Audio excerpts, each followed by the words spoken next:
धन्यवाद देता हूं इस विषय पर हमको बात करने का मौका दिया। बहुत बहुत धन्यवाद। Thank you. Professor Ram Gopal Yadav जी।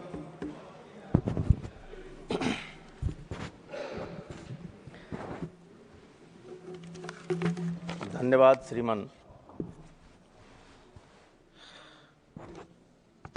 मैं केवल चुनाव सुधार पर ही बात करूंगा और कुछ सुझाव दूंगा और ये उम्मीद करूंगा कि गवर्नमेंट आगे चल के कुछ ऐसा पीपुल्स रिप्रेजेंटेशन एक्ट में या जिस तरह से भी उचित समझता हो कुछ संशोधन करे जिससे लोगों के मन में किसी तरह की दुविधा न हो चुनाव को लेकर। पहला सुझाव तो मेरा यह है कि जिस दिन इलेक्शन कमीशन के कंपोजिशन के बारे में संशोधन किया गया, चीफ जस्टिस को हटाकर उसकी जगह एक मिनिस्टर को कर दिया गया।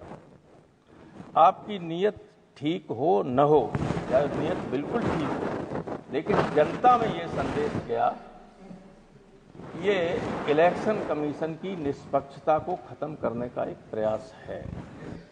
इसलिए मेरा अनुरोध है कि जो पहले व्यवस्था थी इलेक्शन कमिश्नर्स के अपॉइंटमेंट की, उसमें जो prime minister, leader opposition of Lok Sabha और चीफ जस्टिस ऑफ इंडिया हुआ करते थे, वही व्यवस्था को फिर से किया जाना चाहिए। नंबर 1। नंबर 2, जो चुनाव से जुड़े हुए अधिकारी हैं और कर्मचारी हैं, उनकी नियुक्ति धर्म, जाति या अन्य किसी प्रक्रिया या उसके दिमाग में लोगों को होता है उससे हटके निष्पक्ष और पारदर्शी होनी चाहिए। मैं आपको ये बता रहा हूं कि हमारे यहाँ अभी उत्तर प्रदेश में कुछ उपचुनाव हुए,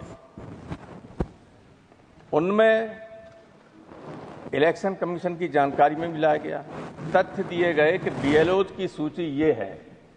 उसके बाद दबाव पड़ा तो उन बीएलओज की सूची में से जितना भी बीएलओ यादव और मुसलमान था, एक एक करके सबको हटा दिया गया।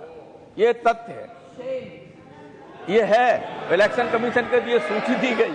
इलेक्शन रिफॉर्म्स पर प्लीज बोले डॉक्टर साहब। लेकिन कुंदरकी में केवल गलती से एक मुसलमान हो गया। जहां 70% मुसलमान हो, जहां टीचर सबसे ज्यादा हो, वहां एक भी नहीं काट दिया गया। पहले लिस्ट थी उसमें सब थे, लेकिन लिस्ट हटा दी गई। तो ये देखिए, मशीनरी में अगर निष्पक्षता नहीं होगी, चुनाव निष्पक्ष हो ही नहीं सकते। ऐसा कभी होता है कि अगर मुलायम सिंह यादव और अखिलेश चीफ मिनिस्टर हों तो जिले में कोई बड़ा अधिकारी, SP, additional SP, DM Yadav अगर होगा तो ट्रांसफर कर दिया जाएगा। इलेक्शन रिफॉर्म्स पर ही बोले डॉक्टर साहब, उसी में वही रिकॉर्ड पे जाएगा प्लीज। ये इसीलिए मैं कह रहा हूँ, इलेक्शन रिफॉर्म्स की बात कर रहा हूँ मैं, एसआईआर की बात नहीं कर रहा हूँ सर। इलेक्शन कमीशन को इसलिए कोई ऐसा होना चाहिए, अपॉइंटमेंट किए जाएं, सारी सूची बीएलओज की है, उसमें आप कंप्यूटराइज करके रैंडम सिस्टम से चुन लीजिए। ये नहीं कि आप जो है इसको छोड़ दीजिए, इसको लगा दीजिए। एक पीपुल्स रिप्रेजेंटेशन एक्ट में यह है कि वोटर को लाना बूथ तक और या उसको रिश्वत देना ये करप्ट प्रैक्टिस है, और ये सिद्ध हो जाता है तो चुनाव रद्द हो जाता है। तो हम लोगों ने नहीं देखा क्या हुआ, रेलों में कैसे लोग आ रहे थे, आते हुए भी देखा कितने प्रसन्न थे और जाते हुए देखा कितनी गालियां पड़ रही थी इन लोगों पर, ये सबने देखा। अगर टीएन सेशन जैसे चीफ इलेक्शन कमिश्नर रहे होते तो जो बिहार में ठीक चुनाव से पहले पैसा दिया गया, या तो चुनाव को टाल दिया जाता या बिहार का चुनाव रद्द कर दिया जाता। ये करप्ट प्रैक्टिस थी, ये रिश्वत थी, और इस तरह की प्रक्रिया नहीं अपनानी चाहिए। इतने इस तरीके से सत्ता में 100 साल बने रहिए, लेकिन जनता की निगाह गिरी जाती है।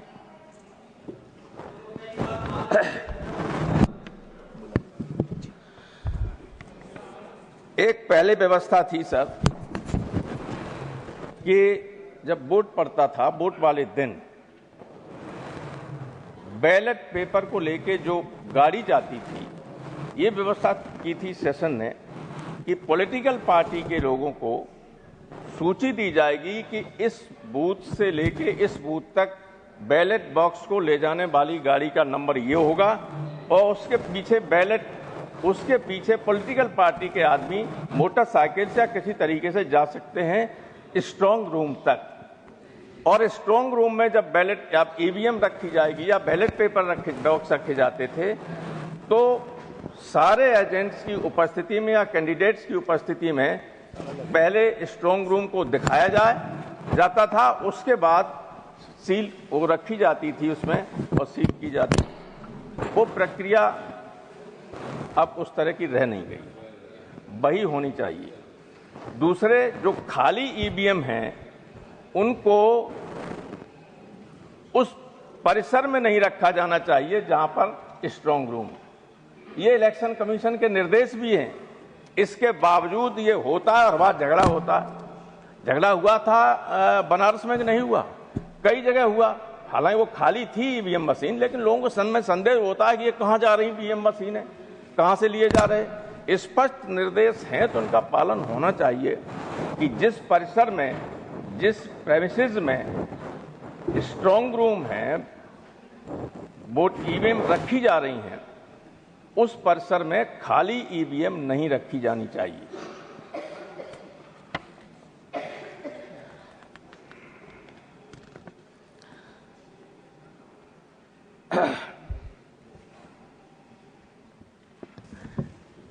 एक और कोई कानून में व्यवस्था करनी चाहिए।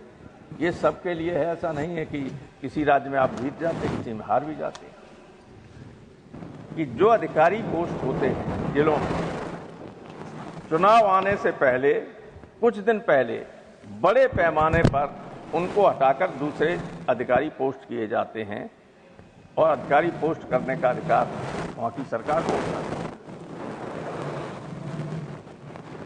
व्यवस्था होनी चाहिए। मेरा सुझाव है कि चुनाव होने से 4 महीना पहले तक जो अधिकारी पोस्ट किए गए हैं चुनाव की दृष्टि से, उन सबको इलेक्शन कमीशन हटाए और इलेक्शन कमीशन अपने तरीके से उन जिलों में नई पोस्टिंग करे।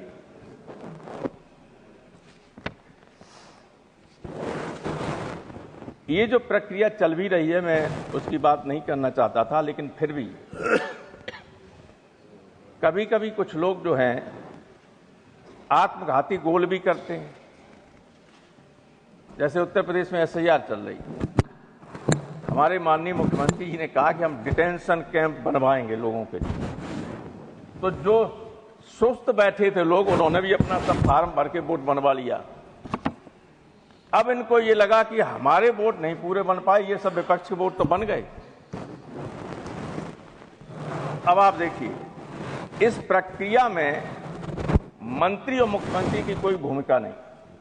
इलेक्शन कमीशन, बीएलओ और पॉलिटिकल पार्टी, इसके बाद मंत्री भेजे जाते हैं। सब जानते हैं कि अधिकारियों से कहा जाता है कि भाई ऐसा कैसे हो गया, अब ये करो। तो अब सिस्टम ये होने वाला है कि जो कैटेगरी सी में वोट है उनको एज सच उसको कैटेगरी 1 में कर दो, कोई डॉक्यूमेंट की जरूरत नहीं। तो जो पारदर्शी तरीका है उसके लिए कोई न कोई आपको व्यवस्था करनी पड़ेगी, वरना आरोप ये लगते ही रहेंगे आप पर हमेशा। आखिर में एक बात कहना चाहता हूं मैं, इस देश के लगभग 60% लोग आपके पक्ष में नहीं, सरकार भले ही आपकी, और वे सब ईवीएम के खिलाफ हैं। वो सब ईवीएम के खिलाफ हैं। तो जनमत की इच्छा का ध्यान रखते हुए जो लोग मांग कर रहे हैं और दुनिया भर का उदाहरण दे रहे हैं यहाँ, और वो सही बात भी है। आपके व्हाट्सएप पे, कॉल में जो मैसेजेस हैं, आप जब ये कर सकते हैं कि साहब ये 1 घंटे में डिलीट हो जाए, हो जाता है कि नहीं हो जाता है? ये 1 महीने बना रहे, डिलीट हो जाए, हो जाता है। तो क्या ये नहीं है कि 50 वोट पड़ने के बाद जो वोट पड़ेगा उसका हर दूसरा वोट कमल में ही चला जाएगा? Is it not possible? It is possible. और इसीलिए ईवीएम जैसी मशीन दुनिया भर में कहीं यूज नहीं की जाती है, एक आध पिछड़े देश में की जाती है, हिंदुस्तान में की जाती है। जनता जब इसके खिलाफ है तो आप तो जनता की सरकार तो जनता की होती है। लोकतंत्र में जनमत का आदर कीजिए और ईवीएम को हटाकर पुनः बैलेट पेपर से चुनाव कराने की कोशिश कीजिए। बहुत बहुत धन्यवाद। Thank you. Honourable Shri Praful Patel ji, not present. Honourable Shri Gurvinder